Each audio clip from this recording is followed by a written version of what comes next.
السلام علیکم ورحمۃ اللہ وبرکاتہ نحمدہ ونصلی علی رسولہ الکریم اما بعد۔ امید کرتے ہیں آپ تمام سسٹرز خیر و عافیت سے ہوں گی اور ایمان کی بہترین حالت میں ہوں گی۔ اللہ رب العزت سے دعا ہے آپ کی طرف ہر بڑے والا شر خیر میں بدل دے، آمین۔ پیارے سسٹرز، ہم لوگ سورۃ الاعراف آیہ مبارکہ 180 کی تفسیر کر رہے تھے اور اس میں جز 1 پڑھ چکے۔ آج کا لیسن اسی آیہ مبارکہ سے کنٹینیو کریں گے، جز 2۔ تو آئیے لیسن کی طرف چلتے ہیں۔ بہت ہی خوبصورت لیسن ہے جو کہ ہم لوگ اسماء الحسنیٰ پہ پڑھ رہے تھے کہ اللہ سبحانہ و تعالیٰ کے 99 نام ہیں، یعنی کہ 99، ایک کم 100۔ من احصاها دخل الجنہ۔ اعوذ باللہ من الشیطان الرجیم، بسم اللہ الرحمن الرحیم۔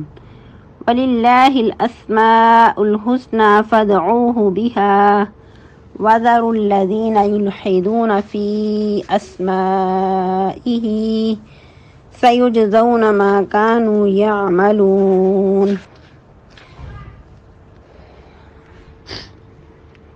جیسا کہ کل کے لیسن میں ہم پڑھ رہے تھے کہ اللہ سبحانہ و تعالیٰ نے جو نام اپنے لیے منتخب کیے ہیں، انہی ناموں کے ذریعے، انہی ناموں کا واسطہ دے کر اللہ سبحانہ و تعالیٰ کو پکارا جائے، اس سے دعا کی جائے، اور ان کے علاوہ جو خود ساختہ نام ہیں ان سے مکمل طور پر اجتناب کیا جائے۔ جو لوگ اللہ سبحانہ و تعالیٰ کی شان کے خلاف اس کے نام رکھتے ہیں، جو کہ اس کو زیب نہیں دیتے، جو کہ کسی انسان کے ساتھ وہ صفات پائی جاتی ہیں، تو ایسا کرنا الحاد ہوگا، کیونکہ اللہ سبحانہ و تعالیٰ کے مثل کوئی چیز نہیں ہے۔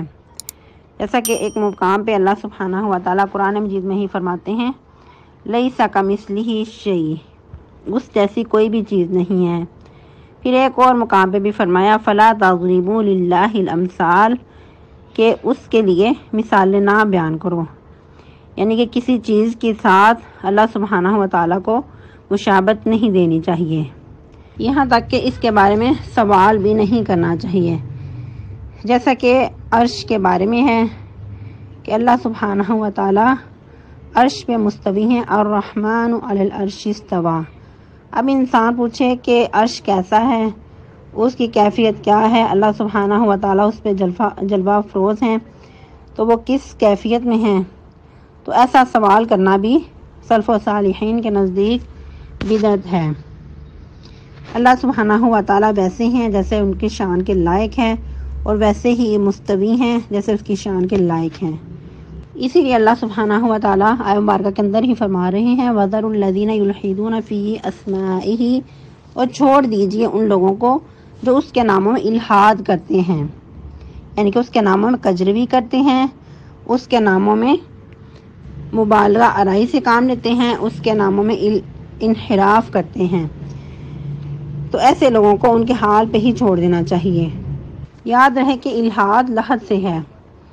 لحد کہتے ہیں بغلی قبر کو، یعنی کہ وہ ایک سائڈ پہ ہوتی ہے، سیدھی قبر کے علاوہ وہ ایک سائڈ پہ ہٹی ہوئی قبر ہوتی ہے۔ یعنی جو لوگ سیدھے رستے سے ہٹ کر کجروی اختیار کرتے ہیں، ہٹے ہوئے رستے پہ، ٹیڑھے رستے پہ چلنا چاہتے ہیں، ان کو پھر ان کے حال پہ ہی چھوڑ دینا چاہیے، کیونکہ ایسے لوگ پھر اللہ سبحانہ و تعالیٰ کے جو صفاتی نام ہیں ان کے اندر کجروی اختیار کرتے ہیں، ان کو انسانوں کے ساتھ مشابہت دے کر اللہ کے نام رکھنا چاہتے ہیں، جیسے الہ نام کو بگاڑ دینا، یا پھر عزیز سے عزا بنا دینا۔ تو اس طرح کے کام مشرکین مکہ بھی کیا کرتے تھے، اللہ کی صفات میں دوسروں کو شریک کر لینا۔ یا جیسا کہ آج ہمارے معاشرے میں بھی ایک نام بہت عام چلتا ہے، بھگوان، کہ بھگوان، حالانکہ بھگوان جو ہے یہ مشرکین کا خود ساختہ نام رکھا ہوا ہے۔ اللہ سبحانہ و تعالیٰ نے اپنے لیے ایسا کوئی نام بھی منتخب نہیں کیا۔ یا کچھ لوگ مسیحا کہتے ہیں، تو مسیحا بھی یاد رہے کہ اللہ کے ساتھ یہ شریک ٹھہرانا ہے، وہ ہے کہ عیسیٰ علیہ السلام کی جو صفت تھی مسیح، اس کو آپ اللہ سبحانہ و تعالیٰ کے ساتھ شریک ٹھہرا کر اس طرح کہا جاتا ہے، لیکن جو عوام جاہل ہے، نادان ہے، وہ آرام سے اس لفظ کو یوز کر لیتی ہے، لا علمی سے، جہالت سے۔ تو اسی لیے اللہ سبحانہ و تعالیٰ کو اس کے ناموں سے ہی پکارنا چاہیے۔ اور اللہ کا صفاتی نام جو ہے وہ اللہ ہے، بہت ہی خوبصورت نام ہے اللہ۔ اللہ تعالیٰ کہہ کر پکاریں تو ایک دل کو ٹھنڈک، سکون ملتا ہے۔ اس کے برعکس کچھ لوگ خدا کہہ دیتے ہیں، تو یاد رہے کہ خدا کا لفظ قرآن و حدیث میں کہیں بھی نہیں آتا۔ یہ ایک فارسی زبان کا لفظ ہے جو کہ خود ساختہ ہو سکتا ہے کہ ان لوگوں نے اپنے دیوتاؤں کا نام چنا ہو اور اسی کو اللہ کے ساتھ ملا دیا ہو، تو اس ورڈ سے بھی اجتناب کرنا چاہیے۔ پھر مزید ایک اور چیز کہ کچھ نام ایسے ہیں کہ جو انسانوں کے ساتھ بھی شامل کیے جاتے ہیں۔ یاد رہے کہ ان کو ادا کرنے میں گناہ نہیں ہے، لیکن اگر اس کے ساتھ ال لگا لیا جائے تو پھر مبالغہ کا صیغہ ہے، تو ایسا کرنے سے بھی اجتناب کرنا چاہیے۔ مثال کے طور پہ کچھ لوگ جو کھانے والی، اس کو عموماً حلیم کہا جاتا ہے، دالوں کے ساتھ، گوشت کے ساتھ بنائی جاتی ہے، ایک ڈش تیار کی جاتی ہے، تو اس کو حلیم کہنے سے بھی لوگ اجتناب کرتے ہیں۔ تو لیکن عموماً اگر اے ورڈ یوز کر لیا جاتا ہے تو اس میں حرج نہیں، لیکن اگر الحلیم کہیں گے تو پھر یہ مبالغے کا صیغہ ہے جو کہ صرف اور صرف اللہ سبحانہ و تعالیٰ کی شان کے لائق ہے۔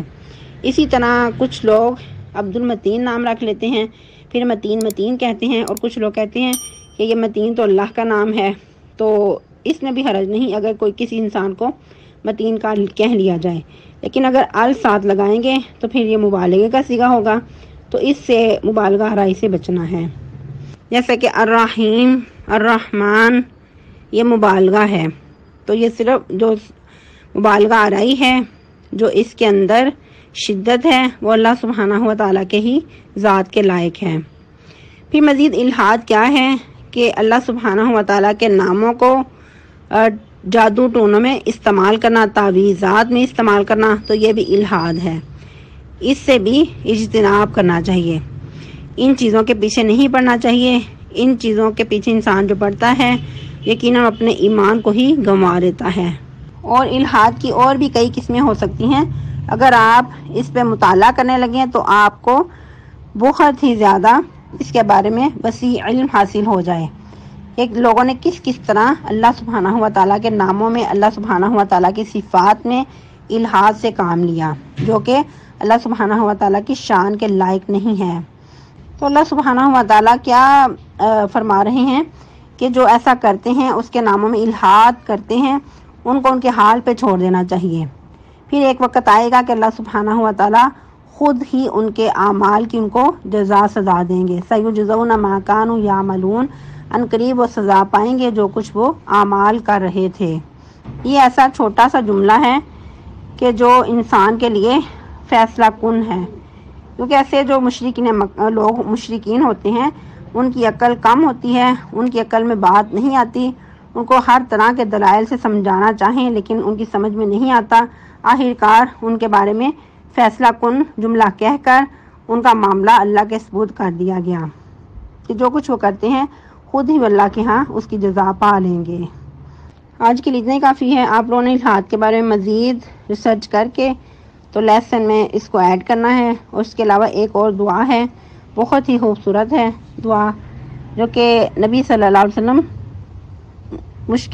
مشکلات میں، یعنی کہ جب دل پریشان ہوتا اس وقت پڑھا کرتے۔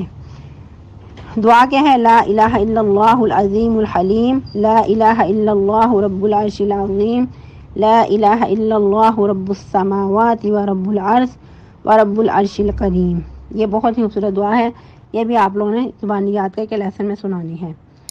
سبحانک اللہم ربنا و بحمدک، نشہد ان لا الہ الا انت، نستغفرک و نتوب الیک۔ السلام علیکم ورحمۃ اللہ وبرکاتہ۔